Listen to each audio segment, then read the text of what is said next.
silim. Dostlarım düşman bilin älemde bir bardır silim. Eyle mahbun eylemen bir gareti zandır silim. Suzlaban halı demi bir afqi mardır silim. Tartar uyun kaydıga güyaki zengardır silim. Kaydı vursa dogdokulur bedmide bardır silim. Düşkes ol meclis yara her kim şeker bimaridir. Al bilen Allah seni her dem ödüğe zar eder.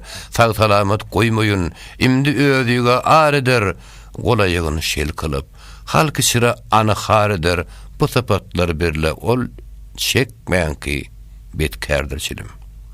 Kahkah eyle perdaman ol gösterir bet hüyünü. Burnunuzga ýyskayıp almaň oşol bet buyuny. Ey musulmanlar halallip kılmaňyz hiç oyuny. Ahiretiniň oyun etseň tiý goýuň bu oyuny. Ahiretiniň oyun etmeslerge derkardyr silim. Her kişi hoşhal olupdyr.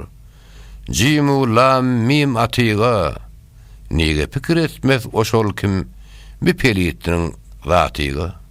Münrir güya ani herdem şeyatın atyga, sahir edip herdem ani tartar özünün katyga, çünkü betkärler gözüge daimi badır silim. Ul eylap her seher ol agdynyň otlar taşar.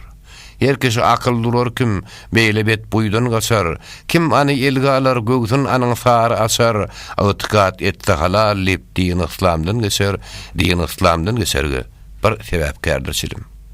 Şeýle düşmandyr ki taňla sırıňyzy paş eýleýär. Wagt ýetmez solluryp biz ismiňizle ýaşaýleýär. Gaýa hasrat ýok ekenne çeşmiňiz ýaşaýleýär. Her zaman düýt ýuwudyp hem öýkeniňizi daşaýleýär. Bary gapyl bolmaňyzlar şeýle betkärdir silim. Ey yaranlar, näme kılmışdyr any bizge ahat? Pikir edip zikir eýledi kim? Halk era abdus sammat. Tevdil etmek, nehi kılmak işini bilgen nehet. Kim ki münkur bolsa, anın ağırlığa bardır lahat. Aydadır mağıtım ulu.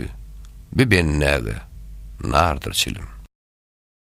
Jim, lam, mim getirilen sözler, bu harpların şu yerde goşulup okulanlağı manisi silim bolýar.